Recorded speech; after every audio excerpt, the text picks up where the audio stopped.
E Ciro, a pergunta que pelo menos a gente gostaria de fazer a você: o que é que o Bolsonaro está fazendo hoje no governo que você, eleito presidente, não faria? Olha, eu diria a você que praticamente tudo. Tem uma providência que eu achei importante, eu tinha anunciado que faria na primeira semana, que foi a transferência das cabeças do crime organizado, dessas facções, para presídios federais. Isso tem uma importância grande, né? Isso foi uma iniciativa importante que ele tomou. Mas, sob o ponto de vista da administração do Brasil, daquelas prioridades, especialmente aquelas que ele anunciou como se fossem simples de serem resolvidas, como segurança pública, o Brasil está passando o pior momento da história. E eu não falo isso sem estudar. Nós temos um observatório trabalhista, pode ser procurado na internet, nós temos ali uma evidência que é atualizada a cada trimestre, de que a execução orçamentária, ou seja, quanto dinheiro de fato foi aplicado em educação, saúde, cultura, ciência e tecnologia, segurança pública, são os menores da história. É o menor volume de investimento da história do Brasil. E todos os movimentos internacionais do Bolsonaro prejudicarão muito gravemente o Brasil em todas as dimensões. Por exemplo, o alinhamento instantâneo à política econômica norte-americana no momento de conflito grave comercial entre os Estados Unidos e a China, em que se abre uma oportunidade de ouro para o Brasil, porque a China é o maior comprador de soja do mundo. Só para você ter um exemplo claro. E na medida em que eles vão retaliar os norte-americanos, o que faz o Bolsonaro? Ao invés de aproveitar essa oportunidade para expandir o mercado do produto pecuário e agropastoreio brasileiro, se alinha aos interesses dos Estados Unidos. Depois você tem o gravíssimo problema que está a assinatura do acordo Mercosul-União Europeia. Esse acordo demorou muito a sair, não é por acaso. E saiu muito rápido também, porque o Bolsonaro não estuda nada, não consulta ninguém. E ele aceitou aquilo que é uma imposição que o mundo inteiro tenta fazer contra o Brasil há mais de 30 anos, que é introduzir num tratado internacional o chamado princípio da precaução. O que é o princípio da precaução? É uma norma segundo a qual qualquer empresa ou país pode unilateralmente, sem qualquer juiz, sem qualquer exame, sem qualquer inquérito, boicotar a produção de um país ou de uma região de um país, como o Brasil, pela mera suspeita de que aquele produto não está sendo produzido em bases ambientalmente sustentáveis. Ora, Bolsonaro, no mesmo período, também por pressão de multinacionais, licenciou 290 novos agrotóxicos no Brasil. 82 deles estão banidos da Europa. E agora já começaram as escaramuças. A Alemanha acabou com a cooperação, a Noruega acabou com a cooperação, a França já anunciou que não vai aceitar.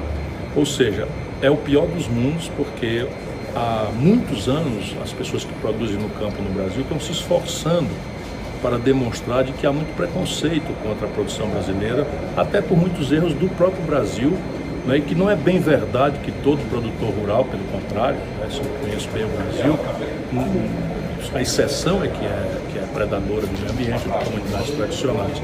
Pois eu nunca vi a imagem do Brasil tão destruída. Eu circulo no mundo, convidado para palestras, circuitos internacionais de seminários, e eu nunca vi a imagem do Brasil tão deteriorada em tão rápido espaço de tempo como estou vendo agora. E além do que, coisas de corrupção. E se disserem que você está sendo pessimista? Veja, o tempo vai mostrar quem tem razão. O tempo vai mostrar quem tem razão. Um camarada como eu, não é que estou aqui em Campo Grande, lutando. Faz 7 meses eu perdi a eleição, tinha todo o direito de estar em casa quieto, esperando talvez como um petista, né, que o mundo se acabasse para dizer, para rir da cara do palhaço. Eu não sou assim. Eu amo o Brasil, me dediquei minha vida ao Brasil e eu estou andando para ajudar o povo brasileiro a entender o que está acontecendo, a entender que foi enganado e a entender, mais do que tudo, que nós temos saídas diferentes dessas que estão aí. Quem olhar, veja que o Bolsonaro dá declarações estapafúrdias sobre processos políticos de outros países, agora foi contra a Argentina. A Argentina é simplesmente o maior comprador de produtos industriais do Brasil no mundo. O que está acontecendo na política argentina é um recado para o Bolsonaro? Menos porque a Argentina foi longe demais. O Brasil ainda não foi longe demais. A Argentina praticamente destruiu sua indústria, o Brasil está destruindo a sua indústria, mas ainda tem 10% do PIB brasileiro de base industrial. A Argentina destruiu seu sistema financeiro. O Brasil ainda tem um sistema financeiro público, quanto o Brasil, Caixa Econômica, BNDES, a Argentina não tem. Então o Brasil tem ainda margem para não cair na tragédia. E especialmente o Brasil ainda não destruiu, mas eles estão começando a fazer as portas de saída para uma retomada da indústria moderna. naqueles complexos industriais que o Brasil tem potencial global, petróleo e gás, complexo industrial de defesa, complexo industrial da saúde, complexo industrial do agronegócio.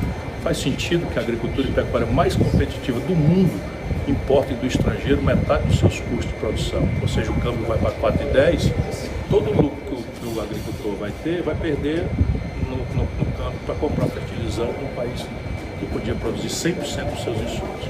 Eu respeito muito o povo brasileiro, acho que compreendo com o meu coração esse problema, mas eu não vejo como uma pessoa sem vivência prometeu decência, não tem decência nenhuma, A questão dele são as oportunidades. Ele teve a oportunidade de ser deputado federal e foi ligado a tudo que há de mais podre na política brasileira. Isso todo mundo vai ver muito rapidamente quando essa investigação do filho dele, de milícia, de dinheiro, de funcionário fantasma e negociata no Rio, isso atinge diretamente Bolsonaro e a sua família.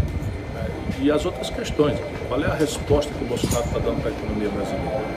Como é que você avalia a agenda econômica hoje? É um desastre, porque o Paulo Guedes não é uma má pessoa. Sou amigo do Paulo Guedes, deve ter 30 anos. O problema do Paulo Guedes é que ele não tem nenhuma experiência de setor público, nenhuma, não conhece o Brasil e parou de ler ali mais ou menos nos anos 80. É um evento de Chicago e Chicago não entende um país como o Brasil. Veja, o Brasil não pode crescer por 4 motores. Eles ao invés de ver isso, estão agravando. Primeiro, o consumo das famílias está no pior nível da história. Por quê? 14 milhões de desempregados, 32 milhões de brasileiros na informalidade, 63 milhões de brasileiros com o nome sujo no SPC. Olha, isso aqui responde por 60% do crescimento do PIB no Brasil. Olha a providência que tomaram. Estão legalizando a informalidade, com essas providências malucas e agravando a questão do endividamento das famílias por uma política absurda de concentração bancária que não começou com o Bolsonaro, mas que está piorando. Depois você tem um empresariado colapsado, por quê? De um lado, a capacidade instalada da indústria brasileira está ocupada em apenas 66%, 33%, 34% estão parados. Então não tem investimento. Se a minha indústria é capaz de produzir 100 e não está produzindo 100, como é que eu vou fazer investimento para produzir 120? Isso é estupidez. Não há nada aqui, porque a outra razão é explosivo endividamento do empresariado brasileiro. Sem uma ação também do governo, não tem saída. O terceiro motor, que é evidente, é o investimento público. O Brasil tem hoje 24 mil obras paradas e o Guedes e o Bolsonaro trouxeram o investimento do menor nível da história do Brasil. Nós estamos investindo 1/3 de 1%, juntando tudo no Brasil, e isso tende a piorar pela lógica estúpida com que eles estão conduzindo as coisas. 24 mil obras paradas, você imagina. O custo disso, a perda que nós estamos tendo e a incapacidade de o país ter investimento público, porque não faz uma reforma na direção correta, e tem caminhos para fazer. E por fim, eles abominam a ideia de política industrial e de comércio exterior. Ora, é uma ilusão, quem precisa ser economista, que nós vamos pagar o modo moderno que o nosso povo quer de viver, química fina dos nossos remédios, meio de diagnóstico médico moderno, 80% do valor de um carro montado em São Paulo vem do estrangeiro, tudo isso aqui.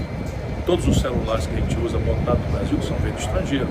Então, a ilusão de que nós vamos pagar essa vida moderna de eletroeletrônica, novos materiais, com soja, milho, feijão, minério de ferro in natura e petróleo bruto. Essa conta ela não fecha.